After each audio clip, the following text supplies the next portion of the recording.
어디에 위로와 소망을 두는가라는 제목으로 하나님 말씀을 같이 나누도록 하겠습니다.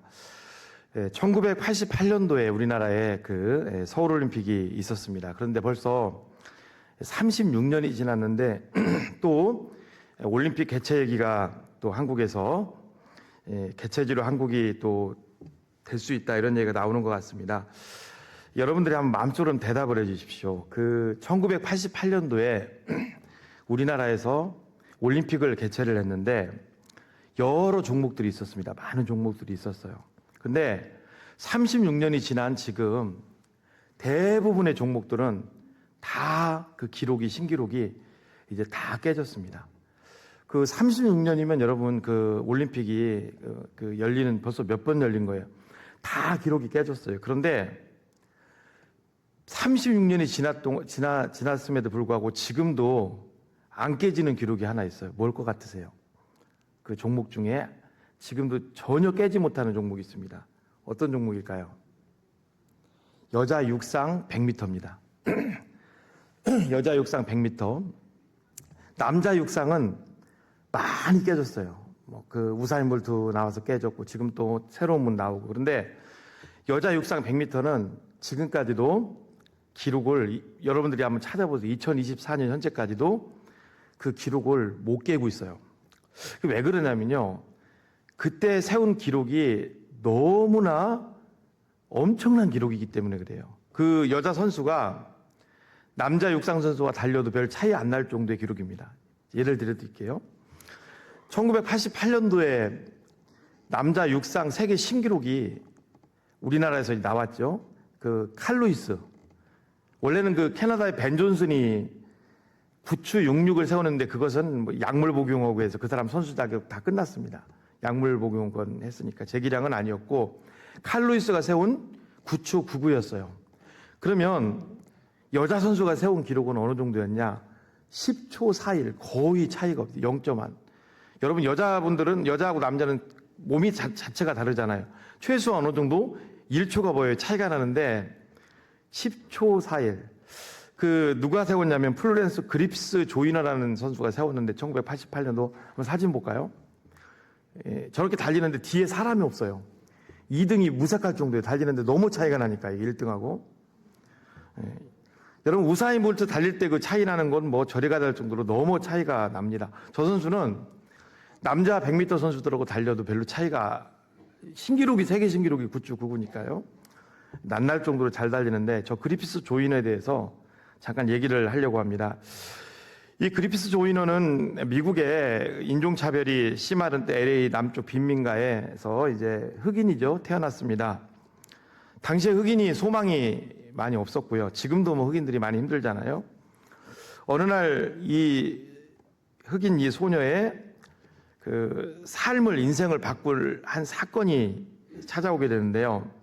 당시에 유명한 복싱 챔피언이었던 슈가레이라는 사람이 이 소녀가 다니고 있는 이 초등학교에 전격 방문을 한 거예요.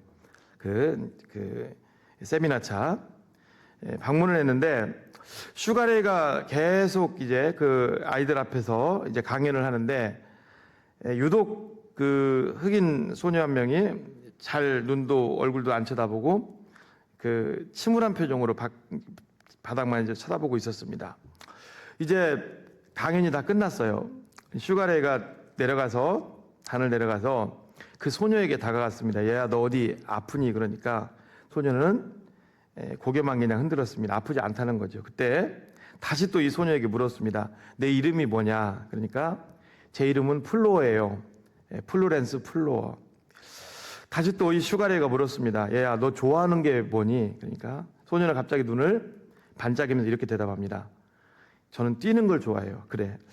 그런 말이야. 너도 나처럼 유명해질 수 있는 비결이 있는데 내가 가르쳐 줄게. 네가 잘하는 곳에 누가 뭐라고 해도 네가 잘하는 곳에 지금부터 최선을 다하렴. 거기 최선을 한번 다해보렴. 이렇게 하고 이제 갔어요.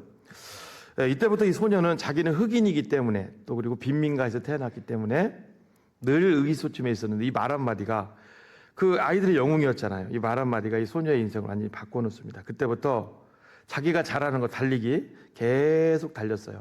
그리고 육상 선수가 되고 이제 나중에 미국의 그리피스 조이너는 국가 대표까지 됩니다. 그리고 한국에 이제 와서 88 올림픽 때 100m에서 세계 신기록을 세웠어요. 지금 36년까지도 그 기록은 깨지지 않아. 아마 제가 볼 때는 앞으로도 쉽지 않을 겁니다. 그리고 200m에서도 신기록을 또 세계 신기록을 2개나 세웠어요. 메달도 엄청 많이 땄습니다. 개주에서 따고. 나중에 이 선수를 이제 미국 MBC 기자가 인터뷰를 하는데 이렇게 물었어요. 달리면서 어떤 생각을 하십니까? 인간적인 대답이 나올 줄 알았어요. 예전에 복싱 선수였던 슈가레이라는 사람이 자기에게 했던 그걸 발판 삼아 열심히 뜁니다. 그렇게. 그런데 전혀 다른 대답이 나온 거예요. 저는 달릴 때 하나님만 생각합니다. 하나님께 영광 돌릴 걸 생각하며 달립니다. 그리고 저는 달릴 때 달리는 게 엄청난 자기와의 싸움이잖아요. 나와의 이 싸움이 끝나면 사람들에게 나에게 물어볼 때 하나님께 영광을 돌릴 때만큼 내 인생에 보람을 느껴본 적이 없습니다. 대단한 믿음의 고백이죠.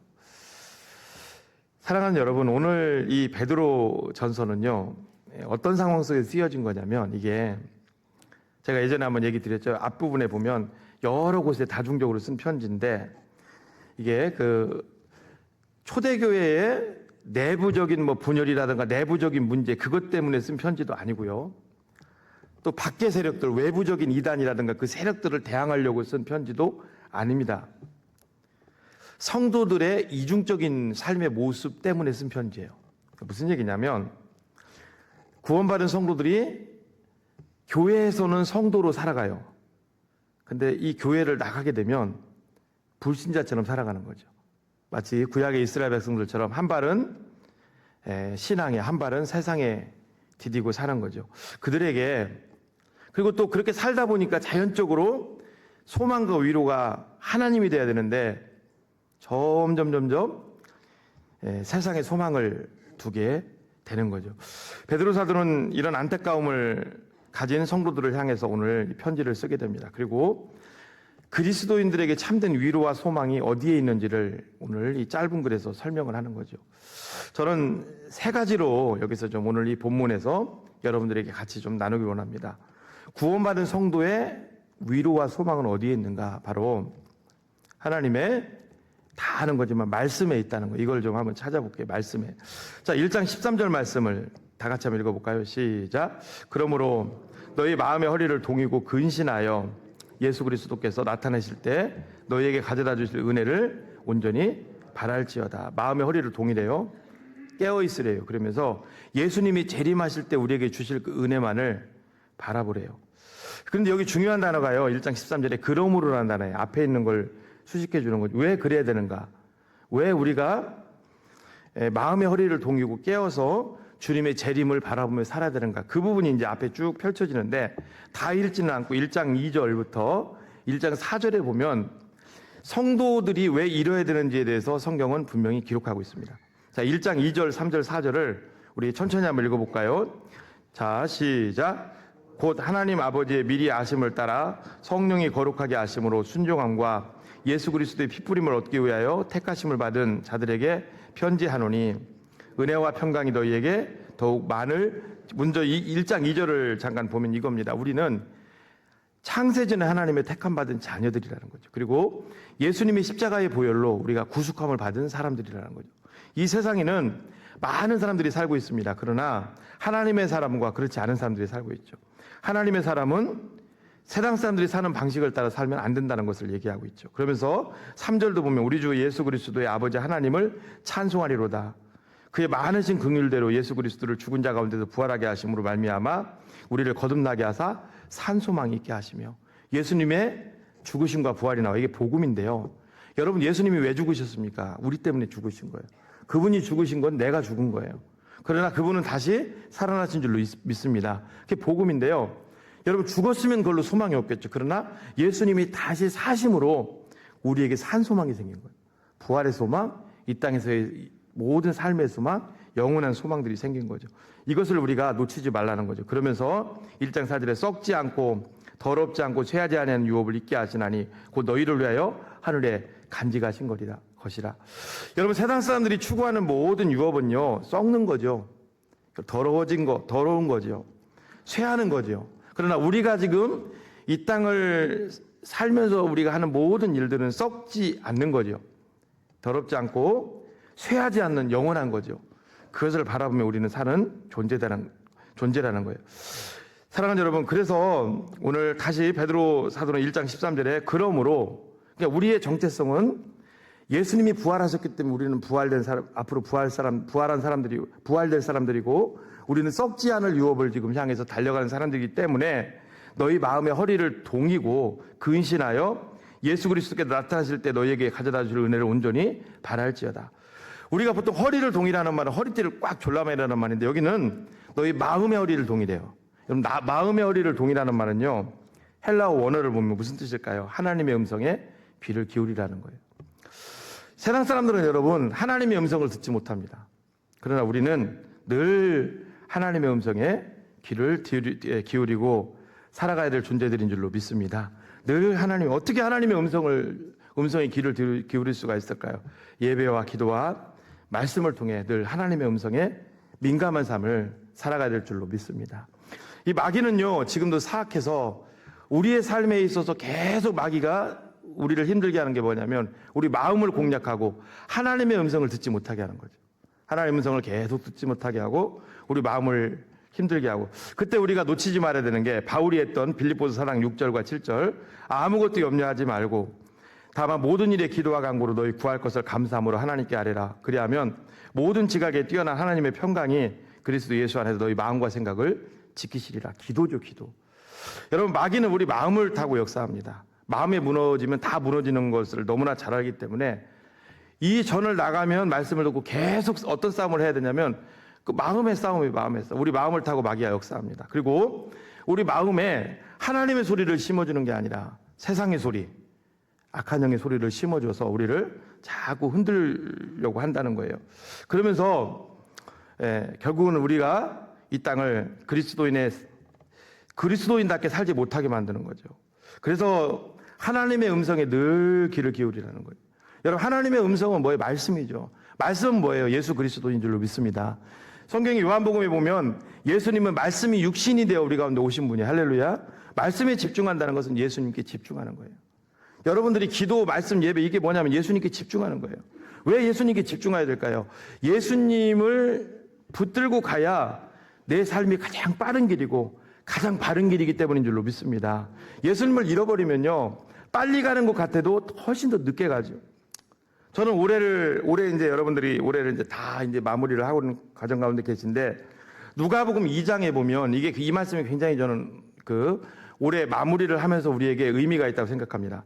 여러분, 누가복음 2장에 보면 어떤 말씀이냐면, 굉장히 삶이 바빴던 요셉이 6월절이 다가오자 자기가 했던 일을 스탑합니다. 그리고 마리아와 12살 먹은 예수님과 요셉은 3일 길을 막 걸어서 이제 예루살렘으로 가는 거죠. 왜? 6월절을 지키기 위해서. 그 예루살렘에는 멀리 외국에 있던 사람들까지 막 200만 가까운 사람들이 모여서 정신없어요. 요셉이 어떤 마음이었을까? 계속 6월절을 지키는 그런 상황이었기 때문에 어떻게 보면 이거 빨리 끝내고 이제 가서 일을 해야 되는데, 단골 끊어지면 안 되는데, 그런 마음도 있지 않겠습니까? 자, 6월절이 끝났어요. 정신없이 이제 갑니다. 그 친족들과 함께. 근데 저녁에 숙소를 딱 잡으려고 할 때 보니까 예수를 잃어버린 거예요. 예수가 없는 거죠. 빨리 가려고 했는데 예수를 놓고 온 거죠. 어떤 일이 일어납니까? 이제 공황 상태에 빠진 거죠. 그리고 마리아와 함께 그 밤에 막 정신없이 가가지고 3일을 정신없이 찾아다니는 거죠. 그리고 예수를 드디어 찾았습니다. 다시 예수를 데리고 갑니다. 어떻습니까, 여러분? 더 빨리 가려고 하는데 예수를 잃어버리니까 훨씬 더 손해가 오는 거죠. 정신적인 손해, 여관비로서 물질적인 손해, 시간적인 손해. 여러분, 올해도 이제 다 우리가 마무리를 하는 단계에 있는데, 2024년을 여러분들이 되돌아보면서 나는 정말 예수를 늘 중심에 두고 살았는가? 예수를 잃어버리고 살았는가? 여러분들이 깊이 있게 한번 생각해 보시기를 바랍니다.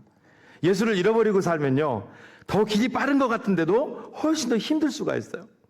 내 삶에 여러분 훨씬 더 손해가 올 수 있어요. 경제적인 손해, 정신적인 손해, 시간적인 손해.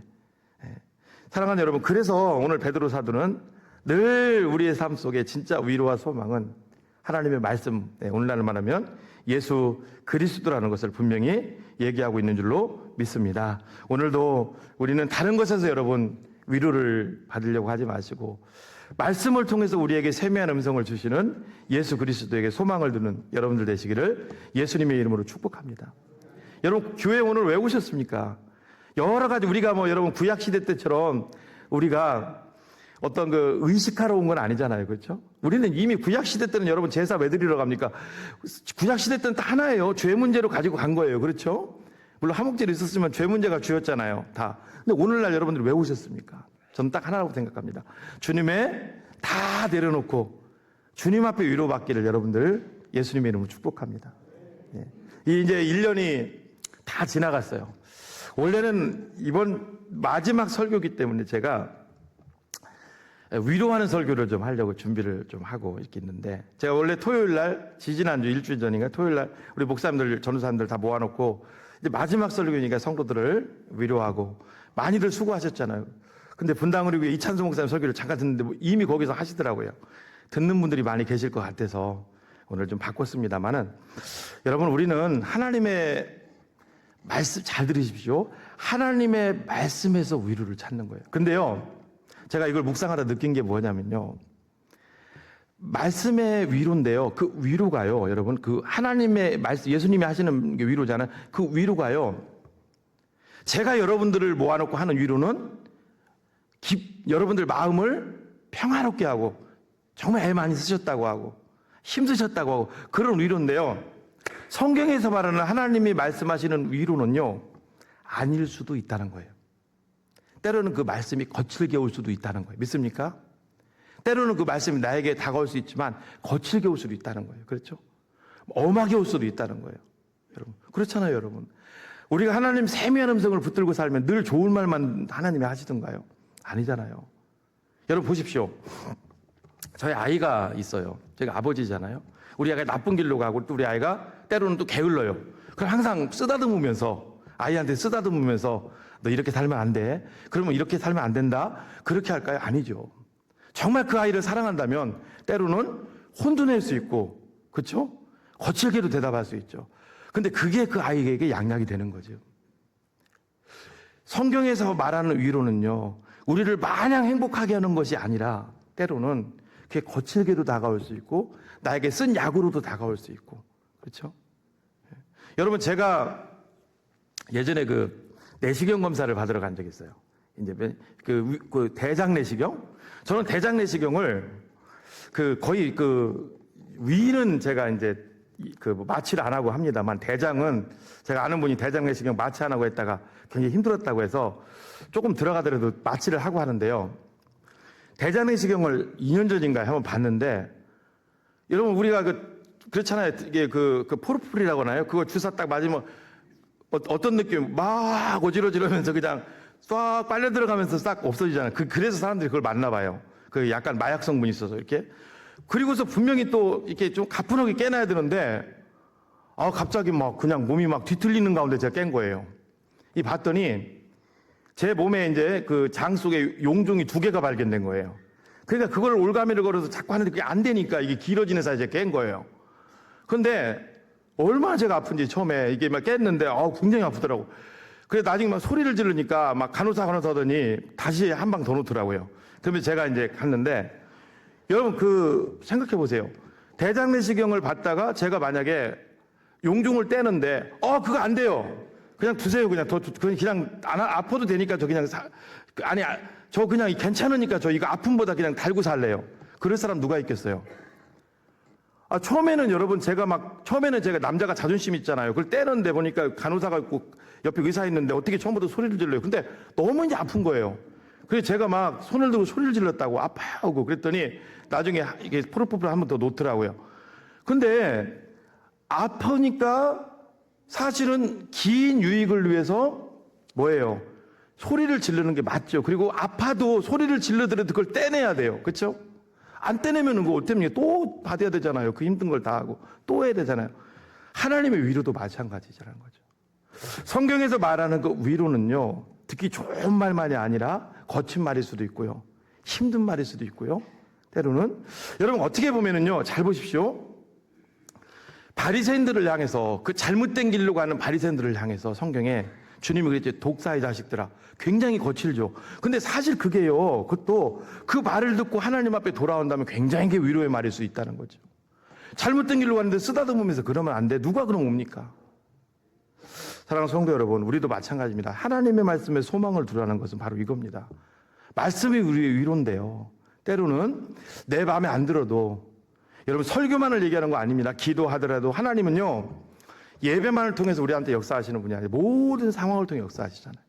사람을 통해서 역사하시고 그렇죠? 심지어 성경에 보면 여러분 불신자를 통해서 역사해요. 미물인 나귀를 통해서 역사하시는 게 하나님이에요. 그렇죠? 그럴 때 그 음성에 귀를 기울이시고 여러분 하나님이 우리 아버지가 되시는데 우리를 위로하시려고 하지 잘못된 길로 가려고 하시겠어요? 오늘도 그 주님의 음성에 민감한 여러분들 되시기를 축복합니다. 그리고 두 번째 오늘 또 말씀에서 우리가 소망을 얻는 것은요. 이 구원받은 성도들은 거룩한 삶의 소망을 두어야 된다는 거룩한 삶. 우리 1장 14절, 15, 16절 말씀 읽어볼까요? 시작. 너희가 순종하는 자식처럼 전에 알지 못할 때 따르던 너희 사욕을 본받지 말고 오직 너희를 부르신 거룩한 이처럼 너희도 모든 행실에 거룩한 자가 되라. 기록되었으되 내가 거룩하니 너희도 거룩할지어다. 여러분 이게 뭐냐면요. 너희들이 이거예요. 야 거룩함을 좀 살면 안 되겠냐 이게 아니라 거룩해야 된다는 거예요. 거룩해야 된다는 거예요. 하나님의 자녀는 이미 구원받고 거룩한 자가 됐기 때문에 너희는 당연히 거룩해야 된다는 거예요. 믿습니까? 여러분 이거랑 똑같습니다. 제가요 어머니 뱃속에서 태어날 때 저는 유전학적으로 남성으로 태어났어요. 맞죠? 저는 여러분 이 땅을 살면서요 남성이 되려고 애쓰는 사람이 아닙니다. 좀 뭘로 사는 거예요 여러분? 남자로 사는 거예요. 남자로 사는 거예요. 제가 여러분 이런 거예요. 저는 남자가 되려고 애쓰기 때문에 뭐 지금은 대중화되지 않았습니다만 그 공동목욕탕이 있어요. 남녀탕이 있어요. 여탕도 한 번씩 들어갔다 나오고 아이고 나는 아직 남자가 덜 됐으니까 놀래고 다시 나오고 남자가 돼야지 그런 거 아니죠. 화장실 가도 남성 화장실을 이용한다. 우리는 이미 남자로 사는 자들이에요. 베드로 사도가 얘기하는 게 뭐냐면요. 너희는 거룩한 자들이기 때문에 거룩한 삶을 살아내라는 거예요. 믿습니까? 거룩한 삶을 왜 여러분 왜 베드로 사도가 너희는 이미 거룩한 자들이기 때문에 거룩한 삶을 살라고 했을까요? 이게요. 하나님의 단순한 자녀이기 때문에 거룩한 삶을 살라는 것이 아니라 이 세상에서 가장 귀한 투자는 연금도 아니고 연금처럼 보이죠. 저축은행도 아니고 거룩한 삶을 사는 것이기 때문에 그래요. 거룩한 삶을 사는 것이 성도들에게는 가장 큰 투자이기 때문인 줄로 믿습니다. 자 보십시오. 두 가지를 제가 설명을 드리려고 그래요. 자 이스라엘 민족들이 가나안 땅을 들어가기 전에 하나님께서 여러분 가나안 땅은 하나님의 능력으로 점령하는 땅이에요. 그렇죠? 여호수아서를 보면 하나님의 능력으로 점령하는 땅인데 이스라엘 민족에게 하나님이 너희들 무기를 확보해라. 그리고 건장한 청년들을 특수훈련시켜라. 그 얘기 하지 않았어요. 그 가나안 땅은 하나님의 은혜로 능력으로 점령하는 땅인데 너희들도 해야 될 게 하나 있다. 내가 다 하겠다. 내가 99%는 다 할게. 너희들 1%를 할 게 있어. 이게 뭔지 아세요? 우리 여호수아 3장 5절에 나와 읽어볼까요? 여호수아 3장 5절 시작.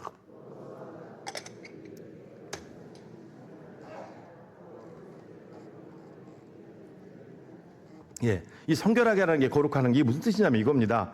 오늘 거룩하면 내일 하나님이 기이한 일들, 우리가 알지 못하는 일들, 우리가 상상할 수 없는 일들 믿습니까? 요단강이 갈라지고 여리고성이 무너지는 그런 일들이 일어난다는 거예요. 우리는 하나님의 자주 말씀드려요. 은혜로 사는 사람들이에요. 믿습니까? 세상 사람들은요 애굽 사람들이기 때문에 자기 능력으로 사는 사람들이지만 우리는 이른 비와 늦은 비가 정확한 때에 내려야 되고 그리고 우리 주변에 있는 악한 세력들을 그분이 쫓아내줄 때 승리하는 삶을 살게 되는 존재인 줄로 믿습니다. 그런데요 먼저 우리가 앞서서 해야 되는 게 뭐냐면요 거룩함이에요. 오늘 거룩하면 내일 하나님이 너희들의 기이한 일들을 행하시겠대요. 여러분 이것은 그냥 단순한 오늘과 내일 문제일까요? 아니죠. 지금 여러분들이 하나님 앞에 거룩한 삶을 추구하고 거룩한 삶을 계속 살아나가시면 앞으로 하나님께서 여러분들에게 하나님이 기이한 일들을 행해 주시겠대요. 여러분, 그래서 저는 거룩함이 우리 인생의, 우리 미래의 최고의 투자다. 저는 이게 확실하다고 생각합니다. 여러분, 저축은행이 아니고 연금보다 더 귀한 투자가, 보험보다 더 귀한 투자는 거룩합니다. 여호수아 5장 15절에도요 이 말씀이 나옵니다. 같이 읽어볼까요? 시작.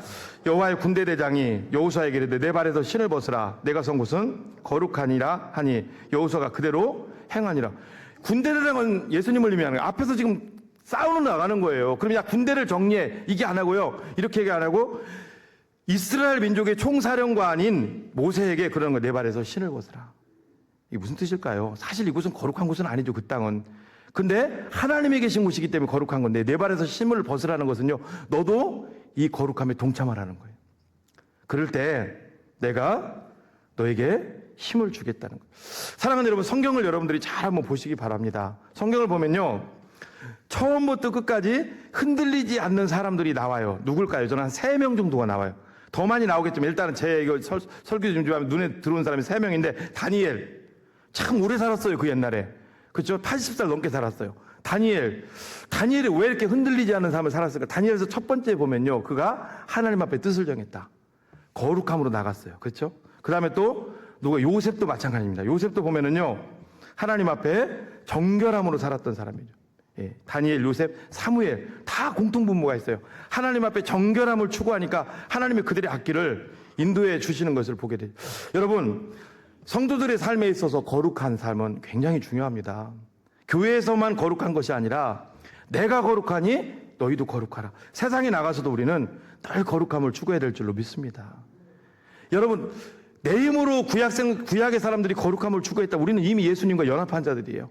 늘 예수님을 붙들고 그분에게 집중하고 그분을 의지하고 그 거룩함을 잃지 않으시는 여러분들 되시기를 예수님의 이름으로 축복합니다. 자, 여러분 잘 보십시오. 모세가요, 민수기에 보면 모세가 가나안 땅에 왜 못 들어갔나? 애들한테 퀴즈 낼 거예요. 모세가 왜 못 들어갔나? 그럼 대부분이 다 뭐라고 얘기를 해요? 불순종으로 못 들어간 거지요. 반석을 향해 물을 내라 그랬는데 반석을 쳤잖아요. 불순종. 근데요, 민수기 20장 12절에 보면 모세가 불순종으로 가나안 땅에 못 들어갔다고 얘기하지 않습니다. 20장 12절 말씀 읽어볼까요? 시작.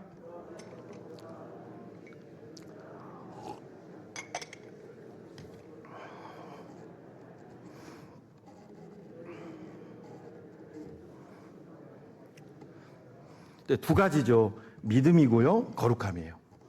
여러분, 여기서 말하는 거룩함은요, 여기서 말하는 거룩함은 단순한 우리가 음란죄를 짓고 죄를 짓고 이런 걸 떠나서 하나님 말씀에 불순종하는 것도 거룩하지 못한 거라는 걸 알 수 있어요. 사랑하는 성도 여러분, 하나님 말씀대로 행하고 죄악을 멀리하고 늘 예수님을 붙잡으시는 저와 여러분들이 되시기를 바랍니다. 그것은 우리 삶에 있어서 가장 중요한 투자예요. 아니, 반드시 해야 될 거예요. 저는 이 베드로 사도가 이 초대교회 성도들에게 간곡하게 외치는 게 뭐냐면요, 너희는 거룩하게 되려고 이 땅에 있는 존재가 아니라 이미 거룩했기 때문에 이중적인 삶을 살면 안 된다는 거예요. 거룩하게 사는 게 훨씬 더 귀하다는 거예요. 여러분, 거룩하게 사는 게 얼마나 귀한지 예를 하나 좀 들어드릴게요. 한 부부가 미국으로 이민을 떠났어요. 미국 생활이 힘들죠. 먹는 것도 힘들죠. 그 사교 모임을 통해서 먼저 이민 온 사람들하고 같이 이제 어울렸어요. 그런데 어느 날, 우리나라에서는 여러분 생소하잖아요. 미국에서 이제 어울리는데 먼저 온 사람들이 오페라, 여기 아마 우리 교회도 오페라, 죄송합니다, 오페라 가신 분들 많이 없을 거예요. 저도 한 번도 안 가봤어요. 오페라를 가라는 거예요. 미국 백인들은 그걸 많이 하니까 문화예요, 그게. 그래서 옷도 잘 입고서 이제 오페라 공연을 갔어요. 오페라 공연이 또 길게 하죠. 뭐 3년, 막 3시간, 4시간 하는데 이제 다 끝났어요. 끝나고 먼저 온 분들이 물어본 거예요. 어때, 재밌으셨냐고. 남편이 얼굴이 좀 약간 일그러지면서 그냥 기합받는다는 느낌? 그러면서 무슨 얘기를 하냐면, 재미보다도 왜 이렇게 악을 쓰는지 모르겠다고. 왜 이렇게 악을 쓰냐고. 그러면서 이런 얘기까지 한 거예요. 여기서 이렇게 3시간 죽치고 있을 바에 차라리 한의식당 가서 내가 좋아하는 뼈에 잡고 먹는 게 훨씬 낫겠네. 맞아요. 이분 얘기로, 이분 말로 하면은 그게 맞아요. 근데요, 계속 그렇게 살면은요, 미국에서의 삶이 힘들어요. 여러분, 미국에 이민을 가면요, 꼭 한국을 고집하는 사람이 있다고 합니다. 나는 무조건 밥 먹어야 되고 한국에서 먹는 김치 먹어야 되고 매일 그걸 먹어요. 매일. 근데 그게 불편해요. 나가서 외식 한번 하려고 해도요. 아시잖아요. 순두부 같은 것도 우리나라에 한 7, 8천 원 하는 게 미국은 2만 5천 원씩이에요. 제가 처음에 적응이 안 됐던 게 미국 가서 적응이 안 됐던 게 아침에 뭐 소시지 이런 게 나오더라고요. 근데 거기는 뭐 밥 이렇게 알아주니까. 근데 점심 때는 기대했어요. 근데 햄버거가 나오더라고요. 저 햄버거 그렇게 썩 좋아하는 사람 아니거든요. 더부룩하잖아요. 햄버거를 일단 먹었어요. 저녁에는 좀 기대했어요. 그랬더니 콜라하고 피자 2조각. 근데 재밌는 게 뭐냐면 피자를 먹는데 그 사람들은 우리는 딱 뜯어서 들고 먹잖아요. 걔들 그렇게 안 먹어요. 뭐 갔다 오신 분들 다 알 거예요. 포크로 딱 찍어가지고 나이프질해서 먹어요. 먹고 났는데 저녁이 됐는데요. 아침에는 소시지 같은 거 먹었죠. 오믈렛 같은 거. 제가 일단 싫어하는 거. 점심 때는 햄버거 먹었죠. 저녁 됐는데 피자를 먹으니까 느낌이 어떤 느낌이냐면 오늘 나는 밥을 먹었나? 네, 간식을 먹긴 느낌. 배가 이게 그러잖아도 힘든데 더부룩하고 그런 느낌. 근데 그게 하루 이틀이 아니고 계속 진행이 돼야 돼요. 제가 아는 형님이요. 오래전에 미국으로 그 누나가 미국 분하고 결혼해서 미국에 뉴욕 쪽에 있다고 해서 뉴욕에서 16년을 살다 왔어요. 반가워서 물어봤죠. 어디 있었냐니까 용커스가 그리고 롱아일랜드 그쪽에서 사셨더라고요. 근데 그냥 한국 사람들하고만 있었어요. 한국 사람들. 영어 하나도 못해요. 생선 장사하다가 화나면 미국 사람들이 와가지고 생선을 이렇게 고르잖아요. 그럼 화나면 막 한국말로 야 임마 뒤집지 마. 근데 걔들 못 알아듣지 무슨 얘기인지. 그렇게도 막 그 재밌는 얘기도 하고 그랬는데 근데 웃긴 게 16년을 살았는데 영어 하나도 못해요. 결국은 한국으로 왔어요. 지금 농사 짓고 있다고. 여러분 이해가 가세요? 미국에서 16년 사신 분이 영어도 못해도 지금 농사 짓고 있다고요. 뭘 지금 얘기하려는 걸까요? 예수님을 믿으면요. 여러분 제가 말하는 핵심 다 들어있습니다. 예수님을 믿으면요. 거룩하게 살고 세상 사람들이 하지 않는 거 안 하는 게 훨씬 편해요. 저한테 어떤 분이 그 얘기하더라고. 목사님으로 사는 게 힘들죠. 뭐 성경 봐야 되고 집도 왔다 갔다 못하고 힘든 부분 있죠. 예를 들면 말씀드릴게요. 공항 할인마트 쉽게 못 갑니다. 새벽기도 끝나고 눈치 보면서 가야 되고요. 가양동에 홈플러스 거의 못 가요. 저 홈플러스 같은데 갈 일이 뭐 많지는 않지만 가면 어디로 가야 되냐면 저는 부천으로 다녀요. 왜 그러냐면요.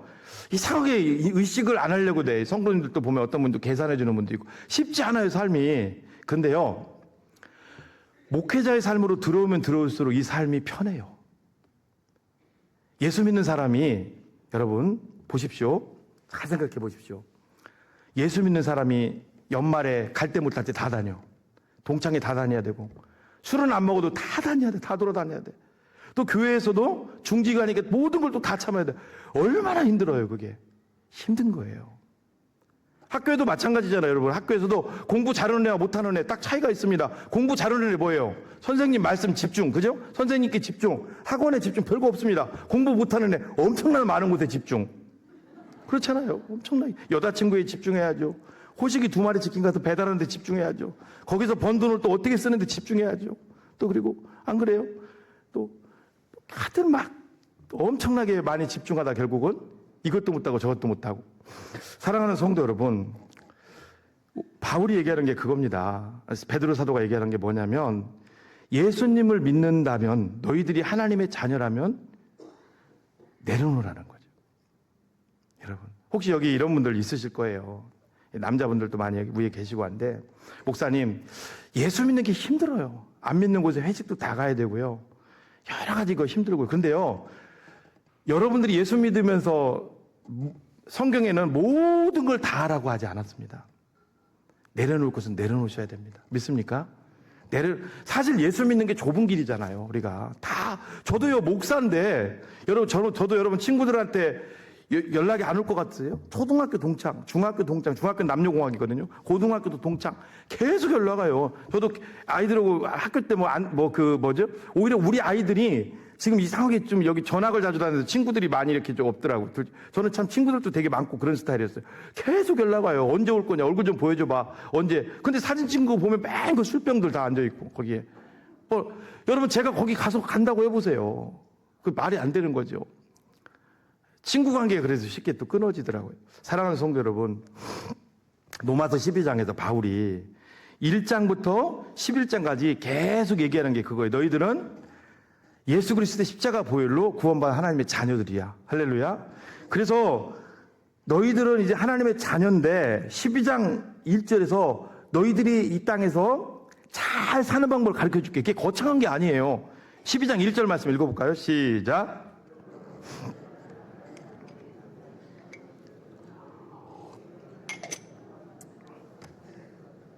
그렇죠.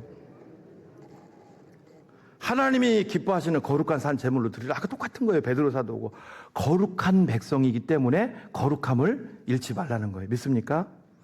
거룩함이 가장 큰 투자인 줄로 믿습니다. 꼭 기억하십시오. 마지막 세 번째는요, 구원받은 성도들에게 가장 큰 소망은 뭐냐면요, 하나님을 경외함이라는 거예요. 하나님을 경외함. 우리 베드로전서 1장 17절 말씀 같이 읽어볼까요? 시작. 외모로 보시지 않고 각 사람의 행위대로 심판하시는 일을 너희가 아버지라 부른 줄 너희가 나그네로 있을 때 두려움으로 지내라. 보십시오. 하나님은 우리를 외모로 보지 않는데요, 우리의 모든 삶을 심판한대요. 그분 앞에 두려워하래요. 만약에 이렇게 산다면요, 우리는 이게 율법 구약으로 다시 돌아가는 거예요. 그런데 중간에 뭐 껴있죠? 아버지라는 말이 껴있죠. 사랑하는 여러분, 구약 시대 때 이스라엘 백성들은 하나님을 향해서 아버지라고 절대 못 불렀어요. 근데 예수님으로 말미암아 우리는 아버지라고 부를 수 있는 거죠. 여러분, 아버지는 어때요? 자녀들을 늘 감찰하죠. 저도 아이들을 늘 감찰합니다. 저희 아이들이요, 휴대폰을 시험 끝나고 갔을 때 휴대폰을 이제 뺏어가지고 거실에다 놓는데요, 애들이 휴대폰 하고 싶으니까 어떤 데 새벽 2시에 슬금슬금 고양이처럼 와서 가져가다 걸린 적도 있다고. 늘 촉을 세워도 딱 촉을 세워도 감찰합니다. 여러분, 근데요, 제가 제 아이들을 감찰하는 게 심판의 감찰입니까? 사랑의 감찰입니까? 사랑의 감찰이죠. 이 1장 17절이 참 귀한 겁니다. 율법대로 보면은요, 구약에 너 하지 마, 너희가 하면 죽을 거야, 너희가 하면 지옥 가, 이게 아니고요, 하나님은 우리를 너무너무 사랑하신대요. 할렐루야. 그렇기 때문에 그분이 너를 사랑하시고 그분은 너희 아버지야. 그렇기 때문에 그분을 늘 바라보면서, 저는 여기 두려움으로 지내다가 그냥 지옥 갈까 봐 하는 그 두려움이 아니라, 저는 이런 생각을 해봅니다. 저희 아이들이 보세요. 저희 아이들이 있는데요, 우리 남자아이들이 둘이나 있으니까 아버지를 무시하고 막 살면 그게 좋은 집안입니까? 나쁜 집안입니까? 나쁜 집안이죠. 근데 아이들이 아빠를 좀 무서워해, 두려워해. 그런데 그거는 귀한 겁니다. 아이들을 위해서 귀한 거잖아요. 그렇죠? 저도요, 제가 몰랐어요. 저희 아버지도 약간 가부장적이고 그랬거든요. 저에게 좀 이렇게 했는데, 근데 지금 지나서 보면요, 저에게 유익된 게 훨씬 많아요. 그게 지나서 보면 제가 보니까 훨씬 오히려 그냥 놔두잖아요. 놔두면은요, 놔둬서 키면 예전에 뭐 아버지 어머니 막 그 유산 누리고 죽였던 박한상인가? 그런 사람 같은 사람 나온다니까요. 때로는 꾸중도 하고. 이 두려움으로 지내라는 것은 뭐냐면은요, 그 하나님이 우리 아버지고 우리를 얼마나 사랑하시고, 할렐루야, 늘 우리를 붙들고 계시는 그 믿음 가운데 하나님을 실망시키지 않도록 우리가 하루하루 최선을 다하라는 거죠. 여러분, 이것을 잘한 사람이 저는 창세기 요셉이라고 생각합니다. 여러분, 요셉이 보디발의 아내가 유혹해 올 때 그걸 거부했습니다. 자, 우리 창세기 39장 9절 말씀을 한번 읽어볼까요? 시작.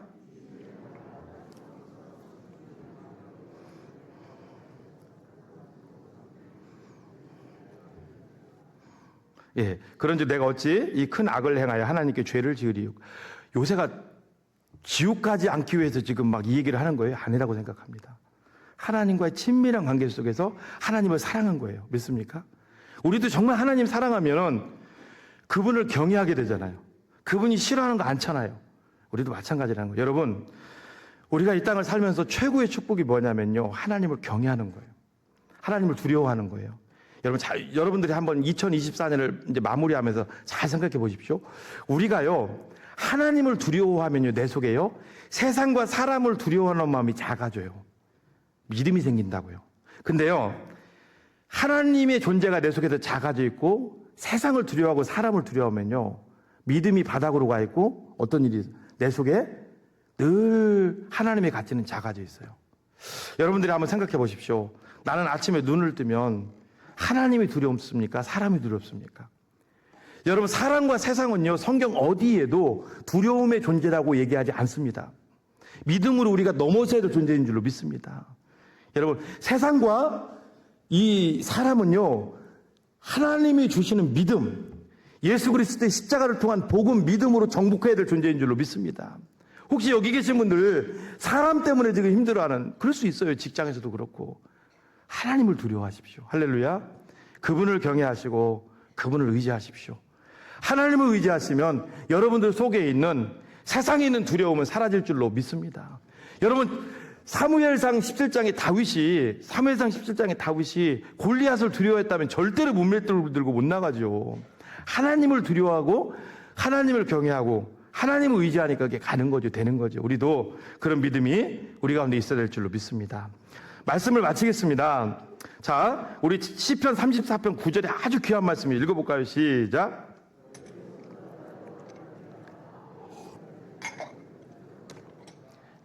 하나님을, 예수님을 경외하면요 부족함이 없다. 이게 진짜 정답인 게요. 잘 보십시오. 여러분, 제 말이 맞는지 틀린지. 북한, 남한, 우리나라가 딱 비유가 되는 것 같아요. 북한, 남한. 공중에서 보면 어때요? 북한은 밤에 깜깜해요. 그렇죠? 남한은 불이 환해요. 북한과 남한의 차이점. 자, 북한 어떤 나라입니까? 김정은을 두려워하는 나라예요. 맞죠? 북한 공산주의자를 두려워하는 나라잖아요. 북한 사람들 늘 눌려 살잖아요. 김정은 얼마 전에 뭐 시찰하다가 막 호통을 한번 쳤는데 거기 따라온 사람들이 다 막 쫄고. 북한은 김정은을 사람을 두려워하는 나라라고요. 여러분, 북한이 사람을 두려워하는데 부족해졌나요? 더 삶이 나아졌나요? 부족해졌죠. 계속 부족할 겁니다. 사람을 두려우면 계속 부족하다는 것을 하나님이 보여주시는 거예요. 할렐루야. 근데 우리 남한을 보시라고, 여러분. 이 남한은 적어도 하나님을 두려워하는 사람들이 있어요. 여기에 내 백성이 있는 줄로 믿습니다. 아멘. 이 대한민국 땅에 내 백성이 있어요. 여러분, 많은 인류학자들이 그런 얘기를 합니다.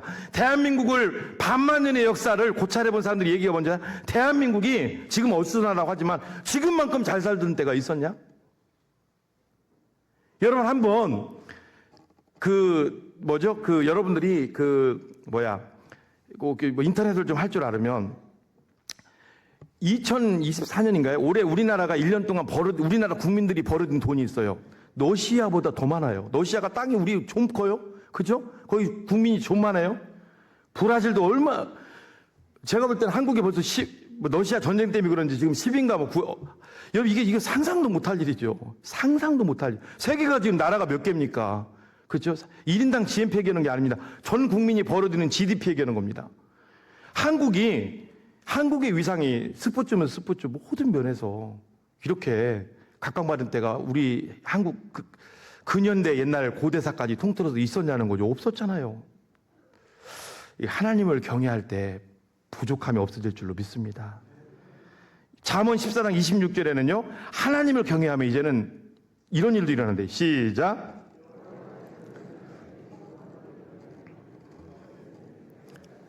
그 자녀들에게 피난처가 있으리라. 여러분, 우리의 진정한 피난처가 뭐예요? 저는 예수 그리스도라고 생각합니다. 할렐루야. 이걸로 마무리를 하겠습니다. 진정한 피난처는 돈이 아니고 세상에서의 어떤 명예도 아니고 능력도 아니고 예수 그리스도인 줄로 믿습니다. 우리가 하나님을 경외하면요 대대로 우리 속에 있는 믿음이 자손 대대로 흘러갈 줄로 믿습니다. 오늘도 사랑하는 여러분, 다른 것에 소망을 갖지 마십시오. 말씀입니다. 근데 그 말씀은요 감언이설이 아니라는 거예요.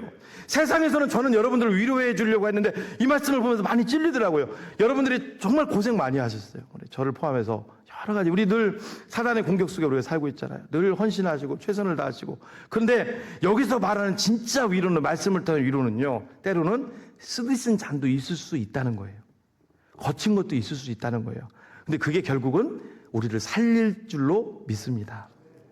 거룩함은 미래에 대한 최고의 투자입니다. 거룩함을 향해 나가십시오. 하나님을 경외하십시오. 여러분들 후손들까지 여러분들 속에는 믿음이 흘러갈 줄로 믿습니다.